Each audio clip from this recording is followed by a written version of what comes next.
Halo, jumpa kembali di part 6. Semoga sehat semuanya. Pada part 5, saya telah mengantarkan Anda untuk mengenal sistem air tawar, air mandi, kemudian juga udara nyaman untuk AC, untuk pendingin, muatan pendingin ini, dasar-dasarnya.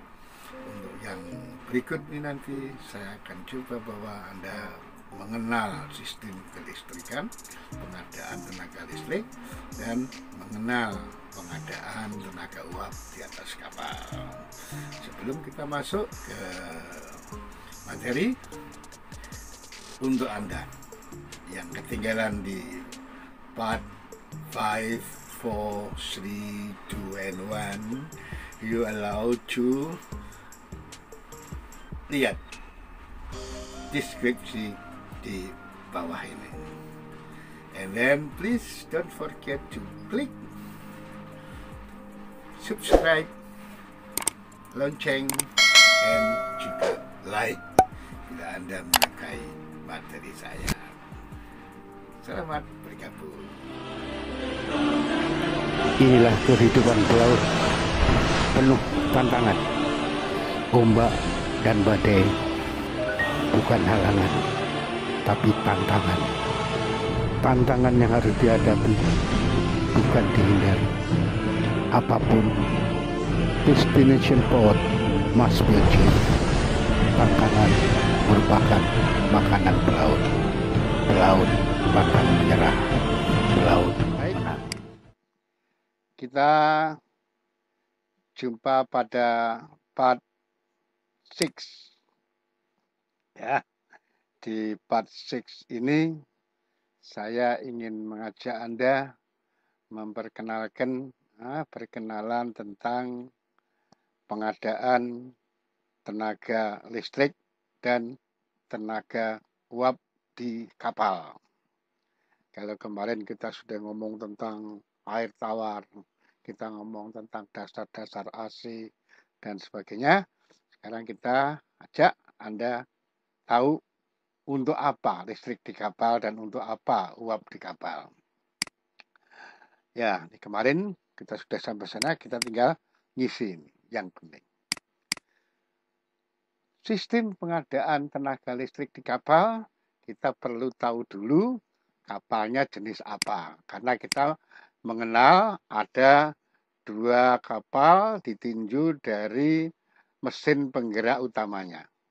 Kemarin kita pernah singgung di bagian part 1, ada mesin, ada kapal yang digerakkan oleh listrik, ada kapal yang digerakkan oleh mesin.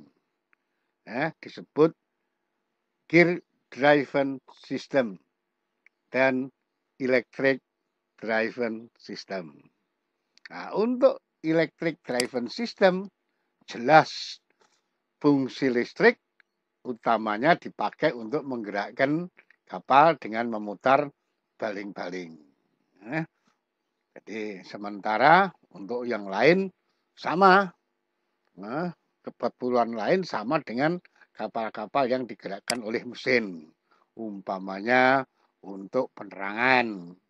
Penerangan semuanya membutuhkan penerangan dari mulai di tiang atas sampai di kamar mesin bagian bawah, dari mulai dimulai dari haluan sampai ke buritan, semua butuh penerangan. Kemudian kita juga membutuhkan orang-orang dek listrik untuk navigasi, listrik untuk komunikasi, ya, dan sebagainya. Mereka butuh itu. Di samping itu, kebutuhan kamar mesin dan kebutuhan umum sama, ya, yaitu untuk menggerakkan permesinan bantu. Pompa-pompa, kompresor, purifier, dan sebagainya, blower, dan sebagainya. Ya. Kemudian dengan adanya kapal sekarang, sudah banyak yang menggunakan otomat, ya, sistem otomat, maka ada beberapa macam jenis otomatisasi ditinjau dari tenaganya. Ada sistem otomatisasi menggunakan tenaga listrik, ada menggunakan tenaga angin atau pneumatik, ada tenaga hidrolik. Ya, untuk yang listrik jelas ini dipergunakan. Dan terakhir, listrik juga dipergunakan untuk pemanas-pemanas heater. Oke, ini adalah salah satu contoh penggunaan listrik untuk kapal yang digerakkan oleh listrik, electric driven system. Ya, generator sebagai pembangkit listriknya diputar oleh mesin diesel yang digambar ini merupakan keadaan di kapal modern yang sudah menggunakan dua model bahan bakar, yaitu bahan bakar gas dan bahan bakar cair. Nah, mesin dieselnya disebut dual fuel engine. Nah, dia memutar generator, menghasilkan listrik, listriknya disimpan, nanti didistribusikan ke tempat lain lewat main switchboard, sebagian dipakai untuk konsumsi biasa seperti pemanas, penerangan, dan lain-lainnya.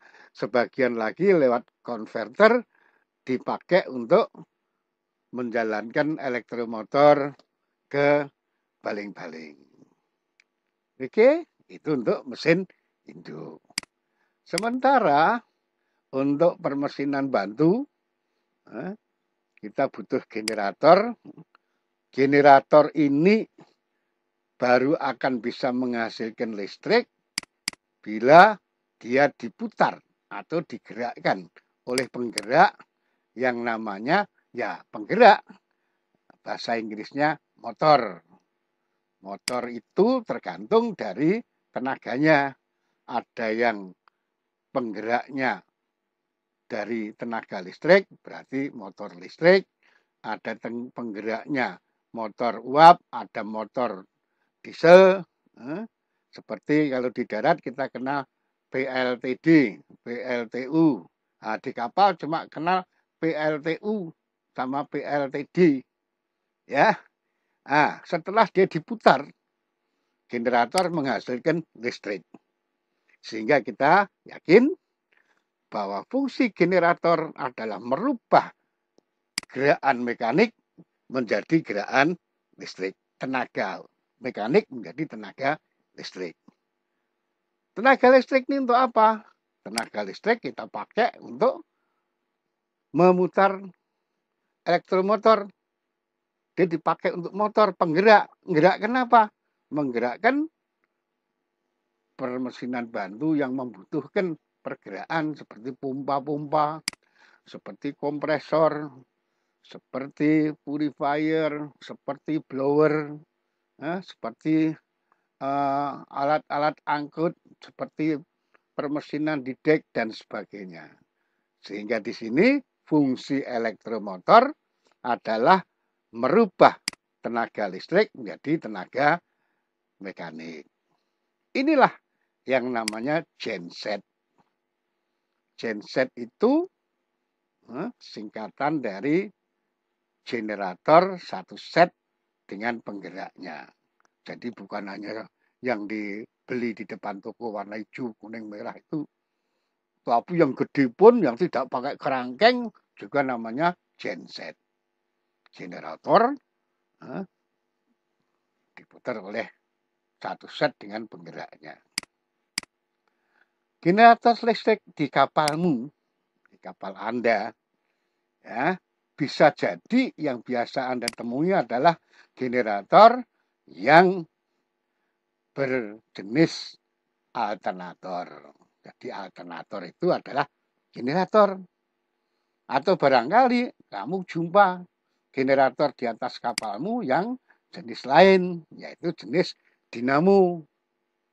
Jadi dinamo sama alternator itu sama-sama pembangkit listrik, sama-sama generator. Yang membedakan adalah hasilnya.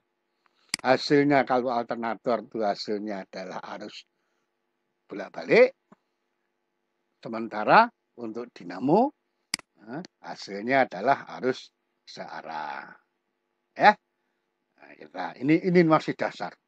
Nanti di pertemuan yang akan datang kita mendalami generator dan motor. Oke. Penggerak generator di atas kapal itu ada dua macam. Pergerakannya dihasilkan oleh tenaga turbin, mesin uap turbin. Nah, ini adalah arrangement salah satu kapal besar yang tenaga gas buangnya dipergunakan untuk menggerakkan memutar generator. Dalam manifoldnya yang gede ada dua cabang. Satu dipakai untuk muter turbin side dari turbocharge, ya, untuk memutar kompresornya turbocharge, menghasilkan udara untuk membantu pembakaran di dalam mesin. Sementara setelah dipakai untuk muter turbocharge, masih punya tenaga lebih, tenaga panas sisa yang lebih, dipakai lagi untuk membuat uap di ketel gas buang, exhaust gas boiler. Nah, di sana hasil uapnya dipergunakan untuk memutar secondary turbin. Nah, turbin yang kedua, diputar oleh uap dari sana. Sementara manifold yang satunya lagi, yang sebelah dari mesin induk, dipakai untuk memutar turbin primer.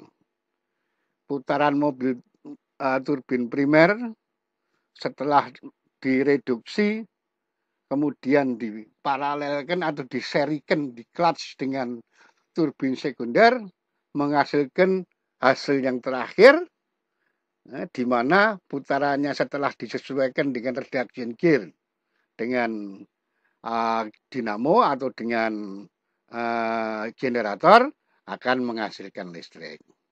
Ya, inilah satu arrangement dari generator yang dijalankan dengan tenaga uap. Nah, ini bisa kita lihat di sini.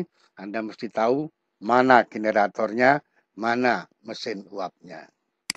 Sementara yang umum kamu lihat, Anda lihat di atas kapal, biasanya generator digerakkan dengan mesin diesel.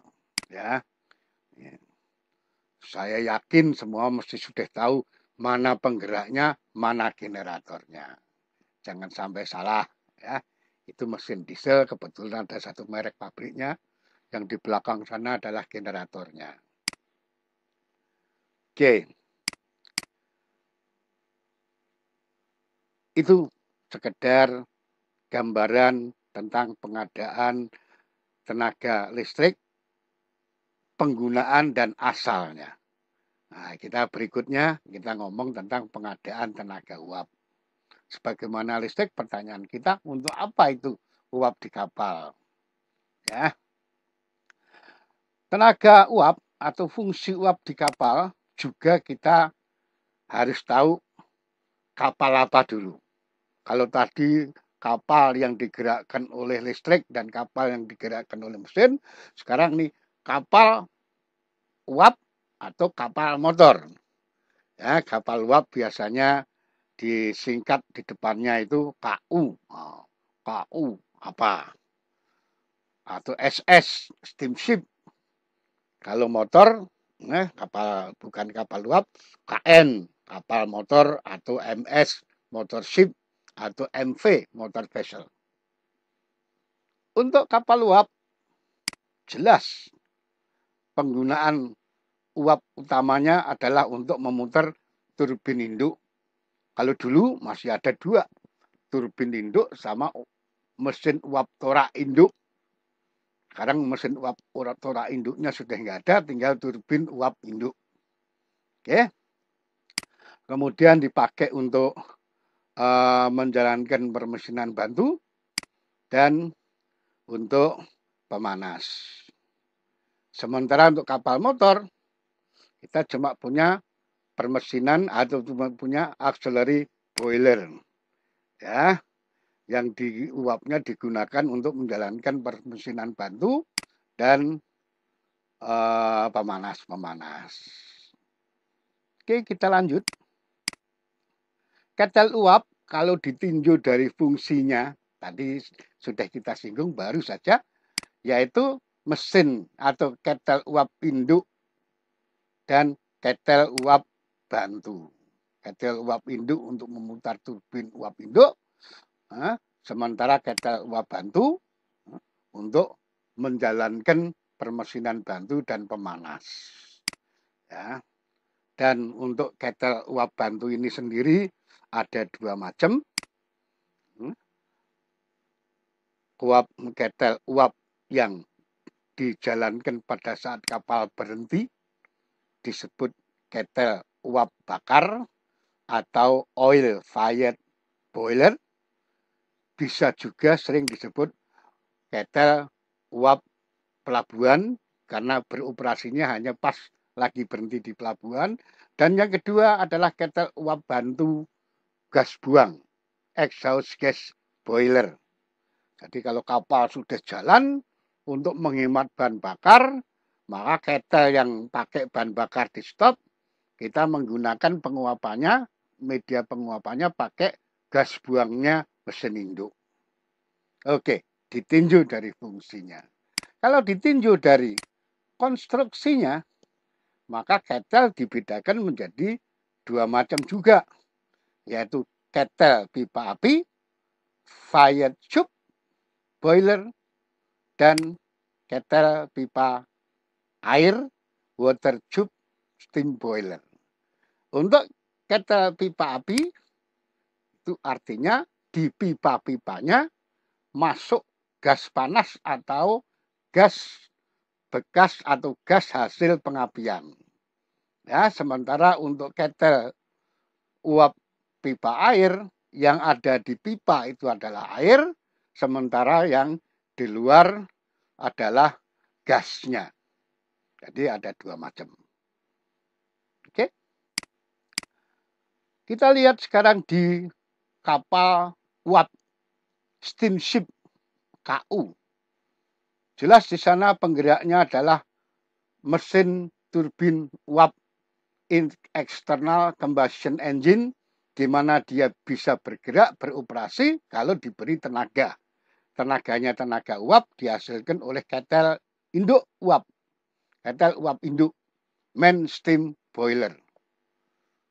Uap yang dihasilkan setelah melalui proses pemanasan lanjut, superheating, maka uap superheater tadi, uap yang sudah kering, dipergunakan untuk muter turbin induknya. Setelah selesai, uap bekasnya masuk ke kondensor untuk dicairkan kembali. Tapi karena masih mempunyai tenaga dan panasnya tinggi, dia masih digunakan di serentetan heat exchanger yang selain seperti kondensor-kondensor. Sampai akhir cairannya ditampung di deaerator, lalu menggunakan pompa pengisian dikembalikan ke ketel. Sementara uap yang lain dengan reducer valve tekanannya diturunkan, dipergunakan untuk permesinan bantu lainnya atau keperluan lainnya seperti untuk pemanas air, sisa pemanasan yang merupakan kondensat akan dikembalikan ke kondensornya, kemudian ditampung di hot well, masuk atau di deaerator, masuk ke ketel lagi. Sementara ini untuk uap di kapal motor, bukan di kapal uap, maka kita punya 2 tadi, ketel uap bantu, yaitu oil fired boiler dan exhaust gas boiler. Nah, di sini peran exhaust gas boiler pada saat jalan itu punya peran 3. peran sebagai economizer, memanaskan air sebelum masuk ke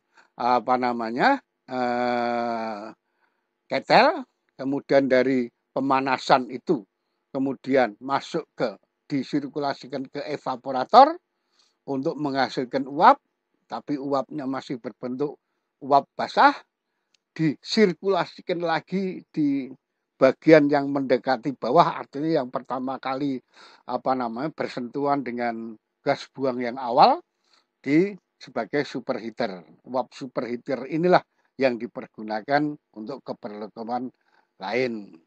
Hasilnya masuk ke kondensor, kemudian ditampung di hot well melalui pompa pengisian, balik lagi ke ketel. Oke, ini adalah bentuk daripada ketel gas buang, di mana ada 3 koil. Koil yang berhubungan langsung dengan gas buang yang baru keluar dari mesin. Dia berfungsi sebagai superheater. Yang tengah, koil yang kedua berfungsi sebagai evaporator. Sementara yang terakhir, karena dia ngalamin panasnya sudah panas sisa, berkurang, dia sebagai koil pemanas atau pemanasan awal atau economizer. Ini salah satu bentuk ketel pipa api, di mana dilengkapi dengan segala apendasis yang dipersyaratkan. Ada gelas penduganya, ada klep keamanannya, ada manometernya, ada manhole-nya, dan sebagainya. Ini persyaratan atau peralatan yang nempel, apendasis yang tidak boleh ditinggalkan. Sementara ini susunan dari ketel pelabuhan ke ketel gas buang yang hasilnya superheating sistem steamnya dipergunakan untuk pemakaian. Inilah pengenalan kita tentang tenaga listrik dan tenaga uap yang nanti akan kita dalami pada pelajaran listrik dan pelajaran ketel. Oke, untuk yang akan datang kita ketemu di pelajaran lainnya. Ya. Demikian apa yang saya jelaskan dari sistem pengadaan tenaga listrik dan uap.